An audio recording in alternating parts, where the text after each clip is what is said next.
Assalamualaikum warahmatullahi wabarakatuh. Allahumma sholli ala sayyidina Muhammad wa ala ali sayyidina Muhammad. Teman-teman, pernahkah di antara kita pernah berbuat baik kepada seseorang, di mana seseorang itu membalas dengan sesuatu yang tidak baik untuk kita, atau membalas dengan sesuatu yang tidak mengenakan hati kita? Atau mungkin kita pernah, suatu kita ada seseorang ke rumah kita, lalu meminjam uang dengan alasan ingin membayar sekolah anaknya. Namun ternyata kita ketahui bahwasanya uang tersebut tidak dipergunakan sebagaimana mestinya. Pasti kita merasa kecewa, pasti kita merasa sedih karena telah memberikan kepada seseorang, mana seseorang itu tidak menggunakan sebagaimana mestinya. Nah, kali ini saya akan menceritakan tentang sebuah kisah di mana ada seseorang memberikan sedekah, namun 3 kali salah penerimanya. Mudah-mudahan cerita ini akan mengobati hati kita yang mungkin pernah juga mengalami hal yang sama, dan kita mungkin pernah sedih di dalam hal yang sama. Mudah-mudahan cerita ini akan mengobati itu semua. Tetap bersama saya, Adi Juli Sapardiansyah, di dalam cerita ini.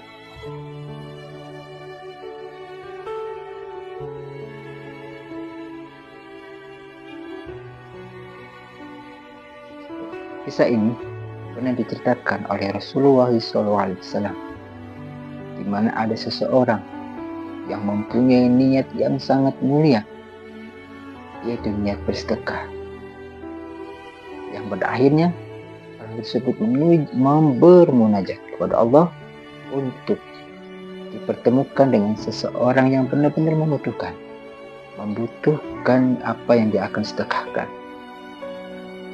Dan akhirnya orang tersebut keluar dari rumahnya. Setelah orang tersebut keluar dari rumahnya, bertemulah dengan seorang laki-laki. Lalu dia memberikan sedekahnya tersebut kepada seorang laki-laki tersebut, dan orang tersebut menerimanya. Namun yang terjadi, di keesokan harinya masyarakat gempar, heboh. Kenapa? Karena ternyata yang tadi malam diberikan sedekah itu adalah seorang perampok. Sehingga masyarakat berkata tadi malam ada seorang perampok diberikan sedekah, yang pada akhirnya membuat seorang yang bersedekah tadi bersedih hati. Seharian dia bersedih, merasa bersalah karena telah memberikan sedekahnya kepada seorang perampok. Namun orang tersebut tidak pandang menyerah. Di malam hari yang keduanya, dia berdoa lagi kepada Allah, bermunajat untuk dipertemukan dengan seseorang yang benar-benar membutuhkannya.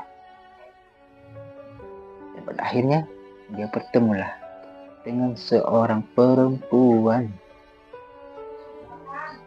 dan seorang ini memberikan sedekah itu kepada seorang perempuan tersebut, dan perempuan tersebut menerimanya. Namun lagi-lagi di esok harinya masyarakat gempar. Apa yang membuat masyarakat gempar? Ternyata tadi malam yang diberikan sedekah itu adalah seorang pelacur. Akhirnya si pemberi sedekah tadi merasa sedih lagi, merasa gundah gulana, merasa bersalah yang berlebihan. Dan akhirnya dia tetap terus mengadu kepada Allah di malam harinya lagi. Dia mengadu kepada Allah, mengadu kepada Allah agar benar-benar dipertemukan dengan orang yang benar-benar mempunyai haknya untuk menerima, yang benar-benar membutuhkan sedekahnya.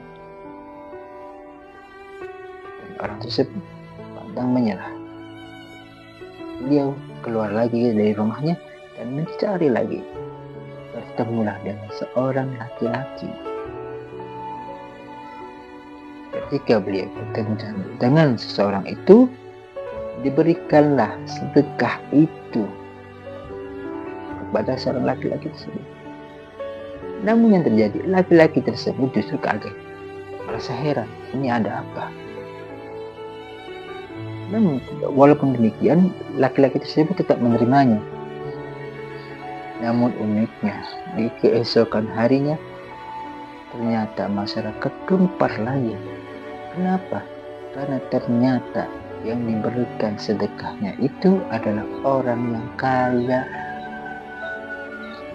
Akhirnya membuat si pemberi sedekah ini merasa makin sedih, makin sedih, makin merasa bersalah, sampai orang tersebut menganggap bahwasanya Allah tidak memberikan petunjuk. Akhirnya orang tersebut di malam berikutnya tidak meneruskan untuk bersedekah. Beliau lebih memilih untuk tidur. Suatu ketika beliau tidur, bermimpilah. Dalam mimpi itu Allah kirimkan seorang malaikat yang menjelma menjadi seorang laki-laki. Lalu malaikat tersebut memberitahu kepada si pemberi sedekah tersebut bahwasanya sedekah yang dia berikan itu diterima oleh Allah Subhanahu wa taala dan diberikan pahala kepada Allah Subhanahu wa taala, yang diberikan pahala untuknya dari Allah Subhanahu wa taala. Lantas apa sebabnya Allah memberikan ganjaran pahala padahal yang menerimanya adalah orang yang tidak tepat? Yang pasti yang pertama adalah karena niatnya beliau, niat yang mulia, tekad yang mulia, dan usaha yang mulia. Tidak ada sebab lain yang menjadikan nilai plus dalam sedekah ini, yaitu ketika si pemberi sedekah ini memberikan kepada seorang perampok, di malam itu perampok tersebut tidak jadi merampok. Kenapa? Karena dia sudah punya uang, punya harta, sehingga dia tidak jadi meneruskan yang tadinya mau merampok. Sama halnya dengan yang kedua, ketika dia memberikan kepada seorang perempuan, di mana perempuan tersebut adalah seorang pelacur. Si pelacur ini tidak jadi melacur, tidak jadi berzina. Kenapa?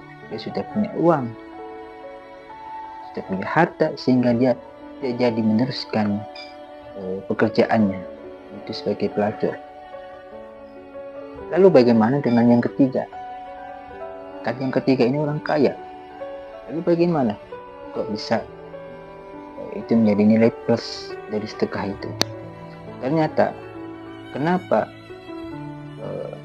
yang ketiga ini juga sama menjadi nilai plus di dalam sedekah orang tersebut adalah karena orang kaya itu adalah orang yang pelit, sehingga ketika dia memberikan sedekah kepada orang tersebut kaget, heran, kenapa selama ini dia merasa dirinya pelit.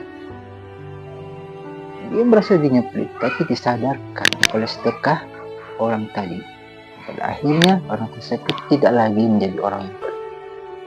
Kisah tersebut adalah gambaran bahwasanya niat yang baik itu tidak ada ruginya.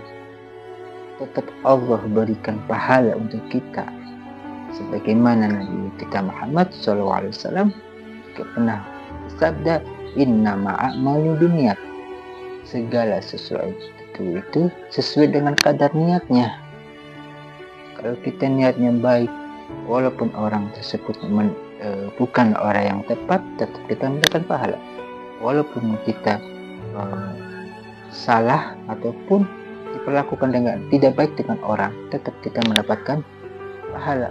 Atau kita meniatkan menghajikan orang tua, menghajikan sanak saudara, namun belum terlaksana, tetap Allah memberikan pahala untuk kita. Lain halnya dengan hal keburukan. Ketika kita meniatkan hal yang buruk, tidak Allah tulis terlebih dahulu sebelum kita melakukannya. Itulah sebagai bentuk rahmat Allah kepada kita, bahwasanya kalau niat baik sudah ditulis, niat buruk enggak langsung Allah tulis. Semoga kisah ini menjadi kisah pengobat hati kita yang selama ini merasa terkecewakan oleh seseorang karena kita telah berbuat baik namun tidak ada balasan baik pada kita. Ingatlah, hanya kepada Allah lah kita berharap. Niat ikhlas, niat ridho karena Allah. Jangan mengharap ridho manusia. Kalau kita mengharap ridho manusia, tunggulah kekecewaan. Tapi kalau kita mengharapkan ridho Allah, tunggulah kebahagiaan. Wallahu a'lam bishawab. Assalamualaikum warahmatullahi wabarakatuh. Sampai berjumpa di video selanjutnya.